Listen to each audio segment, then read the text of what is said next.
Shepard Smith reporting live from the Fox News deck. Maybe the fire and fury statement wasn't tough enough. That from President Trump just minutes ago during a meeting with his security team at his golf club in New Jersey.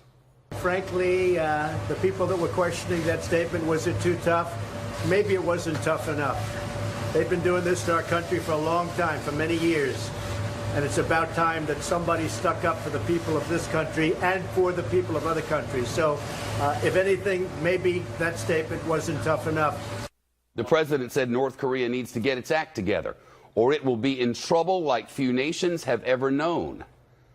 Remember, 2 days ago, the president warned North Korea, threaten us again. You threaten us again, and you'll feel the fire and fury, the power like the world has never seen. Threaten us, and that'll happen. Well, they're threatening. Red line crossed. And not only threatening, the Hermit Kingdom is mocking and taunting President Trump. The general in charge of its rocket command for its military called Mr. Trump's fire and fury threat a load of nonsense from a man bereft of reason, and made a pointed announcement. North Korea announcing it's about to take military action. Its leaders, they say, are working to finalize in the next week a plan to launch missiles to splash down near Guam. The North Korean general says President Trump's comments are getting on the nerves of the regime's soldiers. Here's part of a statement from North Korean state-run media that got pretty personal. We cannot have a sound dialogue with a senile man who can't think rationally, and only absolute force can work on him. This is the judgment made by our soldiers of the strategic force. The North Korean general also said the military is finalizing plans to fire those 4 mid-range missiles to fly over Japan and land just 20 to 25 miles off the coast of Guam, and that the dictator Kim Jong-un could give the okay by the middle of this month. They're standing by for the order. President Trump has just responded to all of this. If North Korea does anything in terms of even thinking about attack of anybody that we love or we represent or our allies or us, they can be very, very nervous. I'll tell you what, and they should be very nervous. 2 days ago, it was threatening bad things will happen. Now it's do something and bad thing will happen. And Rick Leventhal is following the breaking news. Rick Leventhal in Bridgewater, New Jersey, not far from the president's golf course where he's vacationing, a working vacation clearly. Rick? Shepard, just for some context, these comments, we believe, were made just before the security briefing that the president is scheduled to receive, along with his national security advisor, H.R. McMaster, and John Kelly, his chief of staff. Vice President Pence was standing next to the president on the front steps of his clubhouse in Bedminster just a few minutes from here when he came out and briefed reporters, the press pool, before we believe, but that was right before he went into the meeting. And we're told we're going to get more when that meeting concludes. Could be in an hour, could be a little more than that. But as you mentioned, I mean, the president clearly doubling down on his fire and fury comments, warning North Korea to stop in its tracks, to not make any more threats, and to certainly not take any actions directed at Guam or anywhere else, because as the president said, things will happen to them like they never dreamed of and have never seen before. So he's clearly sending a message to North Korea to stand down or else. Rick, the drama and mixed messages from within the Trump administration over North Korea continues. The State Department spokesperson claiming everybody is staying in their lanes, all speaking from one voice, not on different pages. That was just yesterday from Heather Nauer. The Washington Post reports the president's deputy assistant, Sebastian Gorka, told the BBC, and I quote, "You should listen to the president. The idea that Secretary Tillerson is going to discuss military matters is simply nonsensical." This is a new quote, quoting here. "It is the job of Secretary Mattis, the defense secretary, to talk about military option, and he has done so unequivocally. Woe be to anyone who militarily challenges the United States." And that is his portfolio. That is his mandate. Quoting now, "Secretary Tillerson is the chief diplomat of the United States, and it is his portfolio to handle those issues." One voice. Rick Leventhal, what's happening here?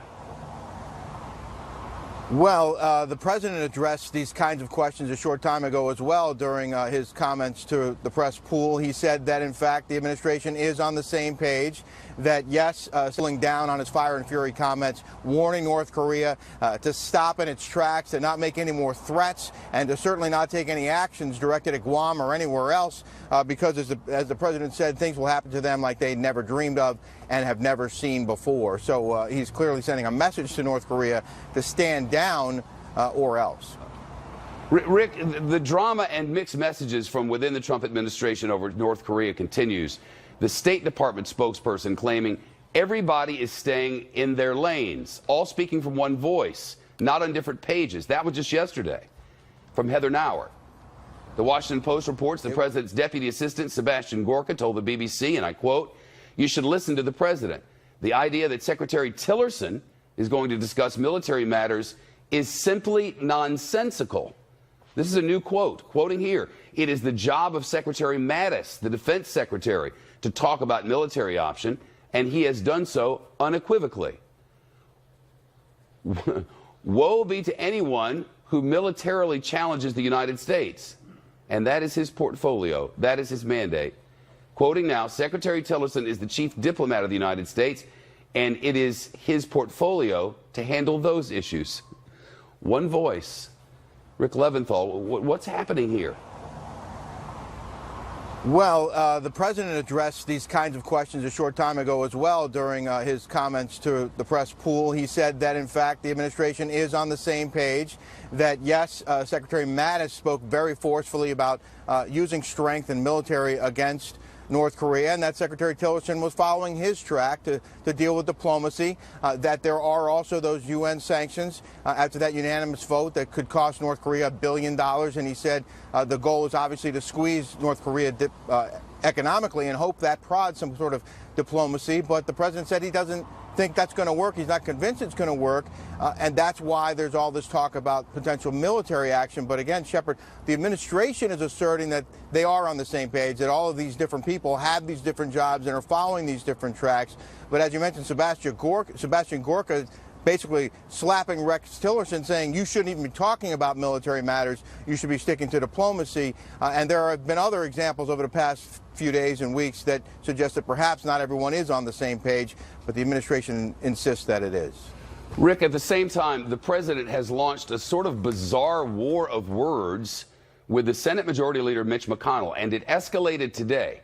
Actually, two escalations today. First, this morning, the president tweeted, "Can you believe that Mitch McConnell, who has screamed repeal and replace for 7 years, couldn't get it done? Must repeal and replace Obamacare." And then, "Mitch, get back to work and put repeal and replace, tax reform and cuts, and a great infrastructure bill on my desk for signing. You can do it." So that was this morning on the Twitter.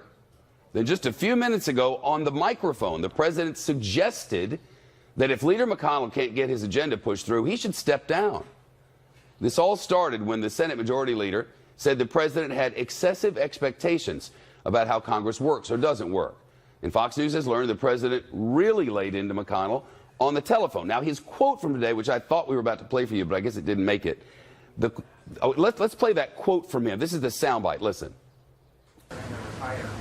Well, I'll tell you what, if he doesn't get repeal and replace done, and if he doesn't get taxes done, meaning cuts and reform, and if he doesn't get a very easy one to get done, infrastructure, if he doesn't get them done, then you can ask me that question.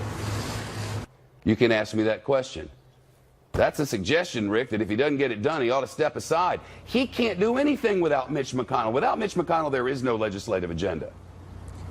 It doesn't sound like a ringing endorsement. And we heard from our own Ed Henry about a phone call that the president made to Mitch McConnell yesterday morning, a phone call that lasted 10 minutes and got increasingly heated, according to Ed Henry. The president obviously very angry, apparently ripped into the Senate Majority Leader over those comments he made regarding the delays in getting the health care bill repealed, blaming it in part, McConnell did, on President Trump's inexperience. The president reportedly told McConnell he didn't appreciate the criticism. He still expects Republican leadership to repeal Obamacare, and former House Speaker Newt Gingrich weighed in on that on Fox and Friends this morning. I think the president can't disassociate himself from this. He's part of the leadership team. He's not an observer sitting up in the stands. He's on the field. It was a collective failure. Well, Ed Henry reports that the president also lashed into McConnell over John McCain's lack of support on health care. He said he didn't understand why McConnell was allowing McCain to keep his chairmanship of the Senate Armed Services Committee since he's bucking the Republican Party. And again, Shepard, you heard the president this afternoon suggesting that perhaps if McConnell doesn't move forward with repeal and replace, that he should be asked again about whether McConnell should resign. On top of all this, like 5 lead stories in one day, on top of all of this, many of you I'm sure remember or read that the vice president suggested, well, there was a report that the vice president was getting ready to run for president in 2020 in case President Trump was not available for whatever reason, and then he pushed back on it really hard. Well, the president and the vice president met for the first time today since then. Rick, what happened?